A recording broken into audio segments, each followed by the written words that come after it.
네, 오늘은 하나님의 일하심이라는 제목으로 말씀을 전하겠습니다.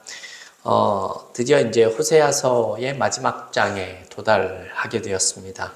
이제 하나님께서 호세아를 통해서 이스라엘 백성들에게 마지막으로 전하는 메시지가 나오고 있습니다. 선지자는 비록 이스라엘이 죄를 지어서 철저하게 망가졌지만 이제라도 회개하고 돌아오라고 거듭해서 촉구하고 있는 모습입니다.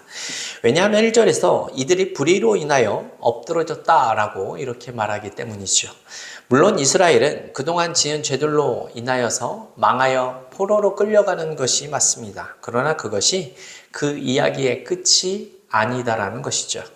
이스라엘이 그곳에서라도 회개하고 하나님을 찾으면 아직도 용서가 가능하고 다시 이 땅으로 돌아올 수 있다라는 것입니다. 그러므로 선지자는 이들에게 회개하라고 호소하고 있는 모습이 보여집니다. 그런데 아주 친절하게도 무엇을 구하며 어떻게 기도해야 하는지까지도 이야기를 해주고 있지요. 이렇게 호세아는 이스라엘 백성들에게 세 가지 모습을 제안하고 있습니다. 첫째는 무엇입니까? 이 용서를 위한 기도를 드리라 라는 그런 내용입니다. 2절에서 말하는 내용이 그러하죠. 이스라엘이 하나님께 돌아와서 먼저 용서를 위한 기도를 드리라는 그러한 권면의 모습입니다. 2절 말씀을 제가 읽어보겠습니다. 너는 말씀을 가지고 여호와께로 돌아와서 아뢰기를 모든 불의를 제거하시고 선한 바를 받으소서. 우리가 숫송아지를 대신하여 입술의 열매를 주께 드리리이다. 아멘. 보통 숫송아지라 함은 제사를 드릴 때 드리는 제물을 의미하죠. 하지만 이제는 제물이 아니라 우리의 진정한 회개의 열매를 입술을 통한 찬양으로 드리라 이렇게 말하는 내용입니다. 우상을 숭배하며 배교하던 그 무리들이 이제는 하나님이 받으시고자 하는 진정한 찬양의 모습을 받기를 원하신다라는 그런 내용이죠.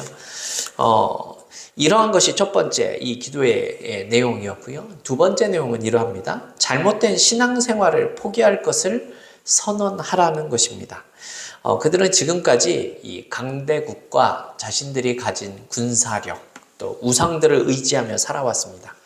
이제 하나님께 이 모든 것을 다 버리겠다고 고백을 하라는 것입니다. 3절 말씀을 우리 같이 한번 읽어볼까요? 3절입니다. 우리가 아수르의 구원을 의지하지 아니하며 말을 타지 아니하며 다시는 우리의 손으로 만든 것을 향하여 너희는 우리의 신이라 하지 아니하오리니 이는 고아가 주로 말미암아 긍휼을 얻음이니이다 할지니라. 아멘. 호세아의 지적은 단순히 보이는 우상을 숭배했었던 것뿐만이 아니라 보이지 않는 우상들도 숭배해 왔음을 말하고 있는 겁니다. 여호와를 의지해야 하는데 하나님이 아닌 그 어떤 것이라도 의지하게 되면 그것을 지금 우상이라고 지적을 하고 있는 것이죠. 그래서 이스라엘의 경우에는 강대국과 그리고 군사력이 그들에게 있어서 우상이었습니다. 하지만 이 보이지 않는 이 우상을 숭배하는 것은 사실 오늘날 우리에게도 반복되는 현상일 겁니다. 우리의 삶에서 하나님께서 차지해야 할 그 자리를 다른 것이 차지하고 있다면 그것이 바로 우상이라고 생각해도 무방하기 때문입니다. 그리고 셋째로는 하나님의 자비하신 성품에 호소하라라는 그런 내용입니다. 지금까지 참으로 많은 죄를 지어온 이스라엘 이 백성들을 보면서 사실 하나님 앞에 나서서 이 용서를 빌 자격도 없는 것처럼 보이는 게 사실 지금의 이스라엘 백성들의 모습입니다. 이러한 모습임에도 지금 하나님께 호소하면 받아주실 것이다 라고 말씀을 하고 있다는 것이죠. 3절 하반절을 보면 고아가 주로 말미암아 긍휼을 얻음이라 이렇게 말씀을 하고 있습니다. 말씀을 통하여 생각할 수 있는 것이 무엇입니까? 우리는요, 우리 자신에게 초점을 맞추는 것이 아니라 하나님의 긍휼하심에 초점을 맞출 수 있어야 한다라는 겁니다. 이스라엘 백성들이 하나님께 용서를 빌 수 있는 유일한 이유가 자신들에게 그럴 만한 이유가 있기 때문이 아니라는 겁니다. 하나님께서 고아를 불쌍히 여겨주시는 마음을 가지신 분이시기 때문에 그렇다는 거죠. 즉 이스라엘은 먼저 자신이 잘한 것이 없다고 하더라도 자신들이 고아와 같은 처지임을 시인하고 이런 자신을 용서하실 수 있는 유일한 하나님만이 자신에게 소망이 될 수 있다라는 사실을 지금 받아들일 수 있어야 할 것입니다.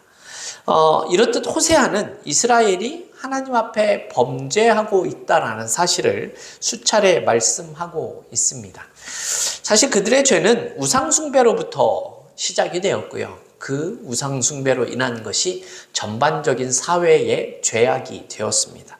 더 이상 공의나 정의가 존중되지 않는 그러한 부패한 사회가 된 것입니다.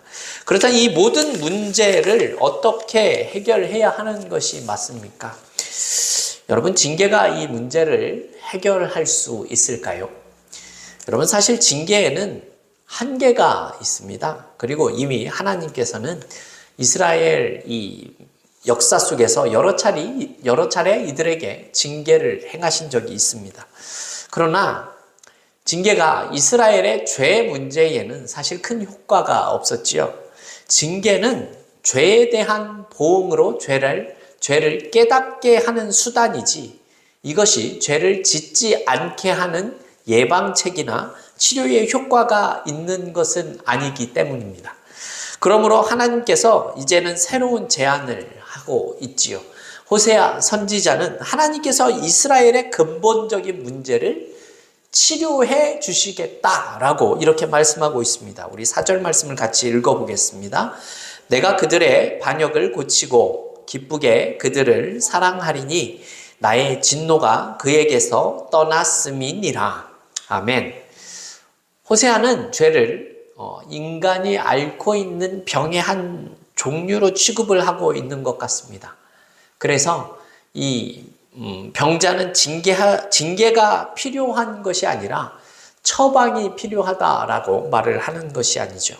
이 병에 대한 진단이 필요한 것이 아니라 치료가 필요하다라는 말씀입니다. 사실 이러한 모습이 이 예레미야와 이사야 선지자 등에게도 많은 영향을 끼쳤다라고 합니다. 선지자들은 죄를 질병으로 보게 되었고 징계보다는 하나님의 처방이 그들을 치료할 수 있다라는 점을 강조하게 되었다는 것이죠. 그래서 하나님께서는 이스라엘의 반역하는 병을 고치시고 그들을 기꺼이 사랑하실 것이다 라고 4절에서 말씀하고 있다는 것입니다. 우리가 잘 아는 마태복음 9장을 보게 되면요, 예수님께서 세리인 마태의 집에서 식사를 하는 장면이 나옵니다. 그런데 그곳에는 마른 세리와 죄인들이 와서 제자들과 함께 식사를 하는 장면이 나옵니다.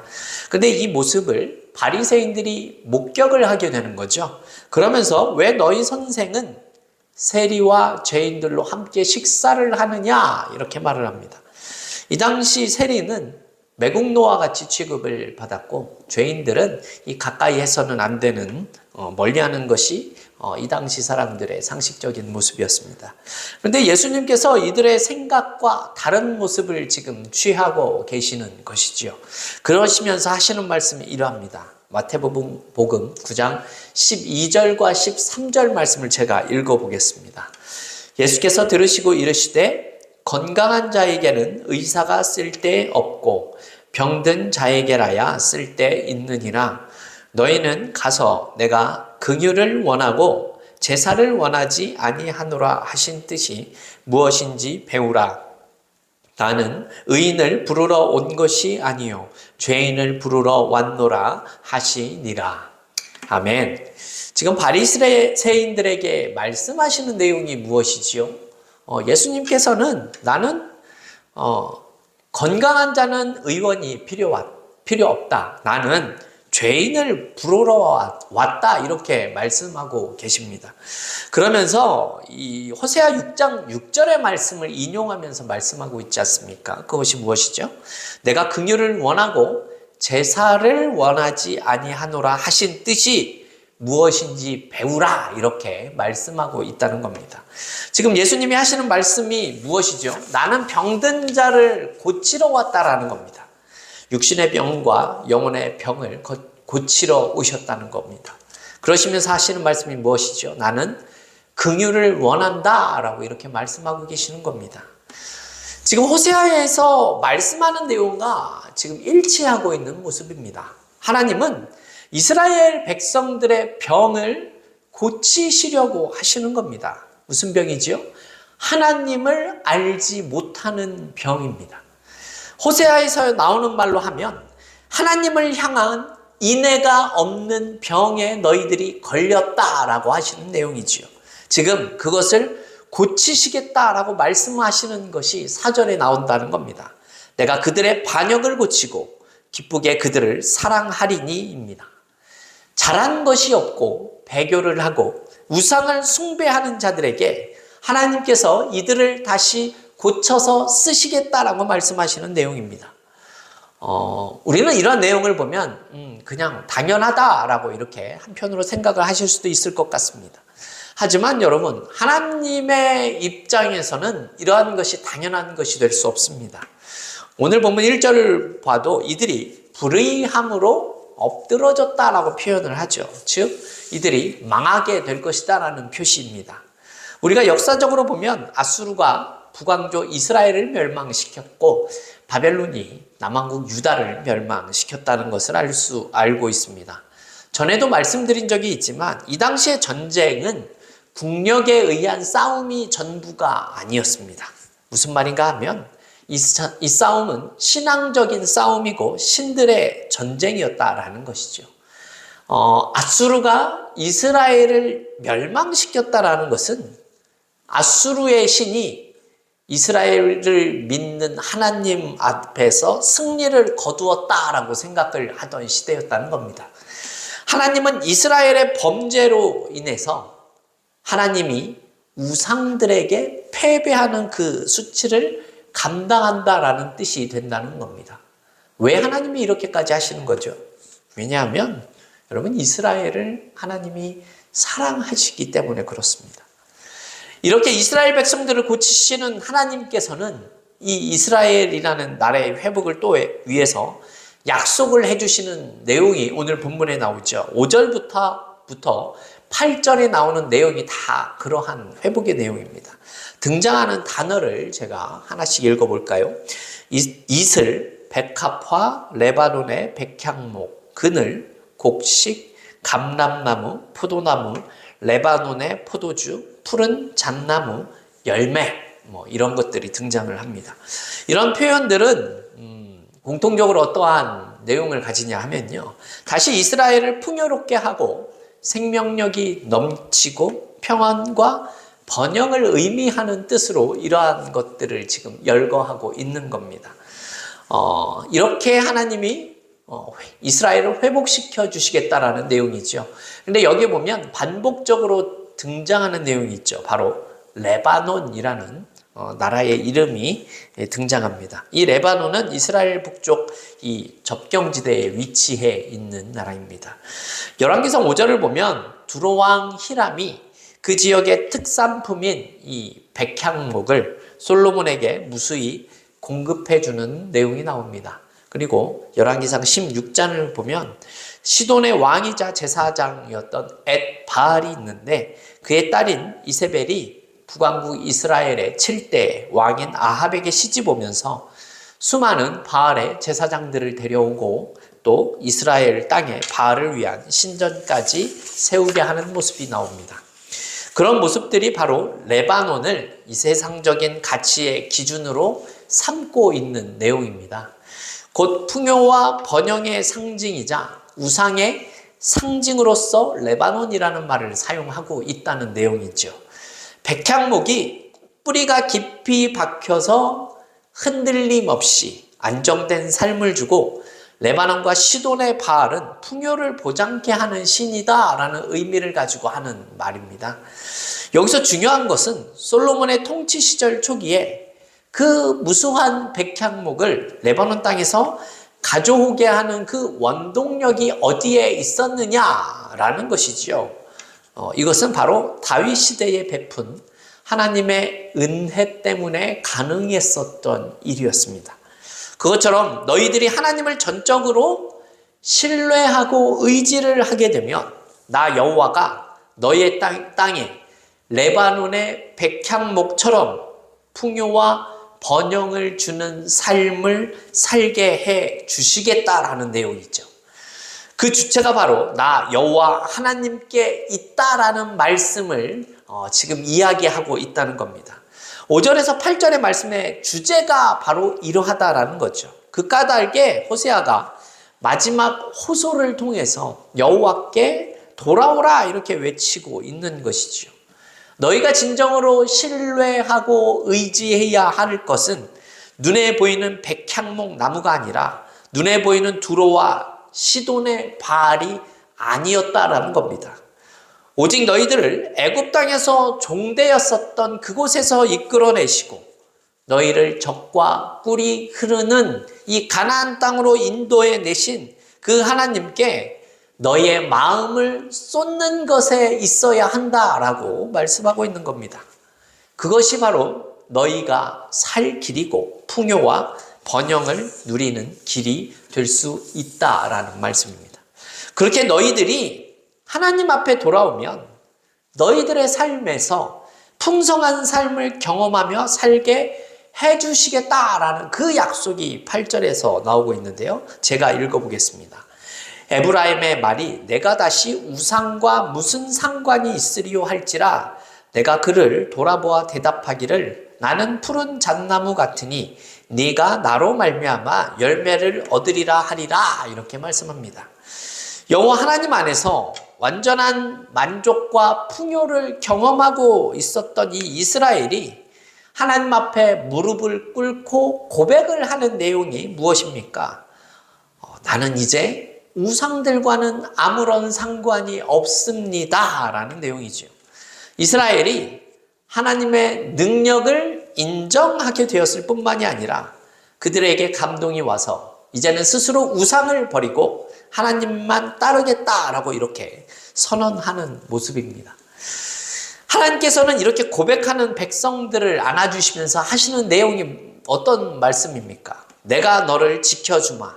나는 푸른 잣나무와 같기 때문에 네가 나로 말미암아 풍요로움을 얻을 수 있는 것이다. 이렇게 말씀하고 있는 내용이 8절 말씀이다라는 겁니다. 이 말씀을 통해서 하시는 내용이 무엇이죠? 자신을 풍요의 신으로 알고 있는 이 바알과 대조시켜서 지금 말씀하고 있는 것이죠. 하나님은 이제 바알이 아니라 자신이 이 세상에 풍요로움을 줄 수 있다라고 선언하는 겁니다. 나는 푸르른 잣나무와 같아서 너희 모든 풍요로움은 나에게서 오는 것이다 라는 이런 내용이 된다는 겁니다.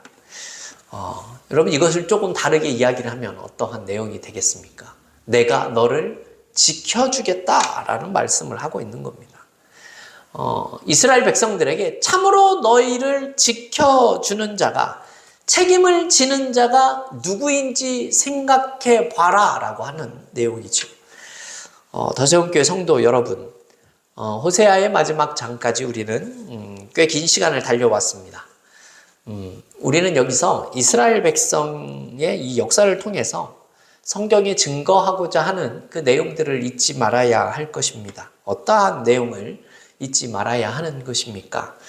하나님은 그 의로우심과 신실하심과 전능하심으로 우리와 함께 하시는 분이시다라는 것이죠. 그래서 자신의 창조와 구원의 그 목적을 우리 인간에게 베푸시는 것을 우리가 경험하게 된다라는 것입니다.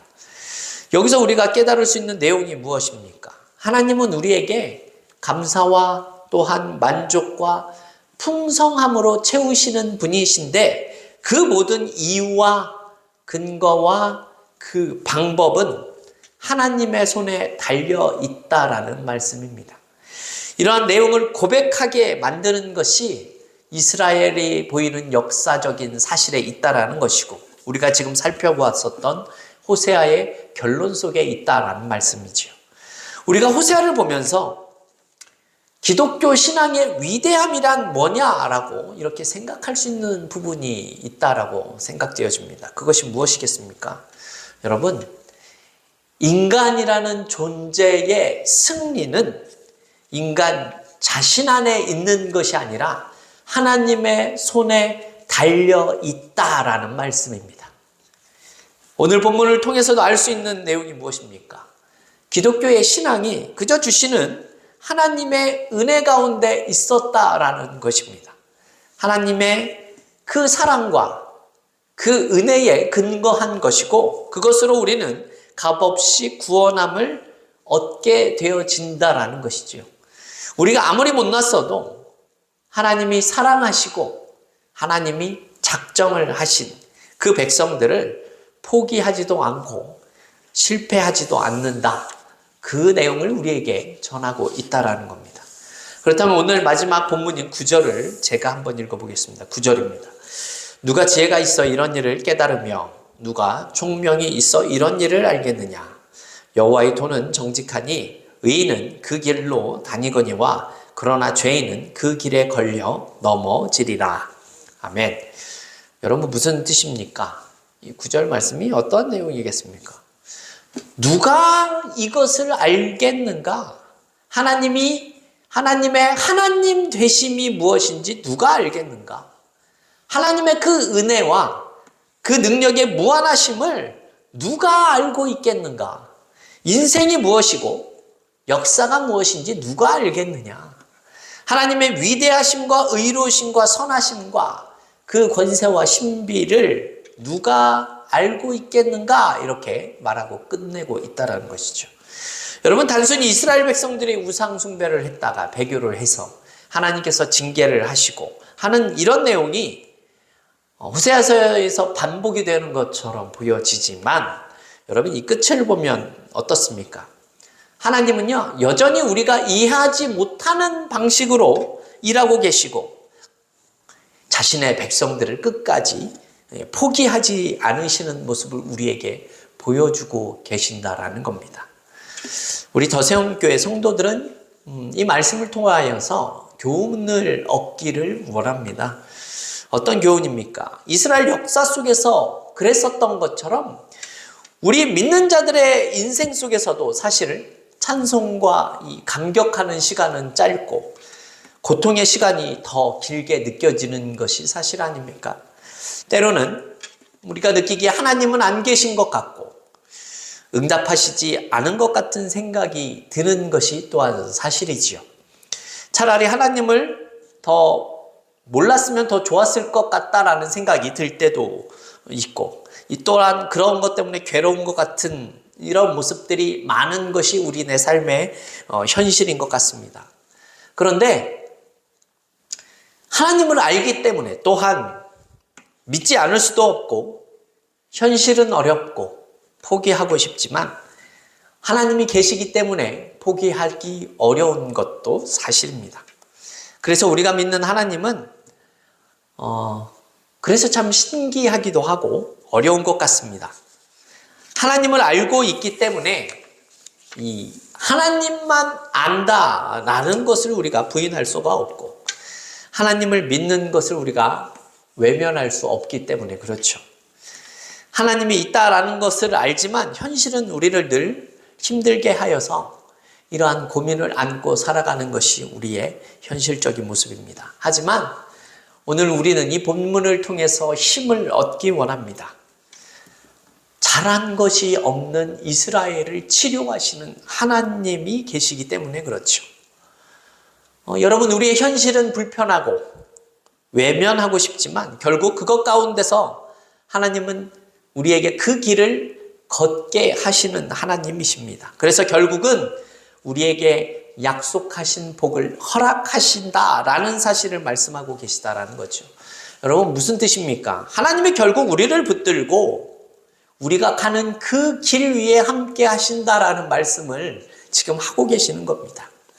우리가 이해할 수 없는 방법을 사용하시고 우리가 원하시는 때에 일하시지 않는 것처럼 보여지지만 결국 하나님은 이스라엘에게 복을 약속하신 것처럼 우리의 삶에도 동일하게 약속하시는 하나님이신 겁니다. 더세원교회 성도 여러분, 우리는 내 생각과는 달라도 여전히 일하시는 하나님이 계시고 우리가 잘한 것이 없음에도 복을 준비하시는 하나님의 은혜를 기억하셔서 이 하나님께 우리의 남은 인생 가운데 하나님을 향한 사랑과 은혜를 고백하며 살아갈 수 있는 우리들이 다 되어줄 수 있기를 주님의 이름으로 축원합니다.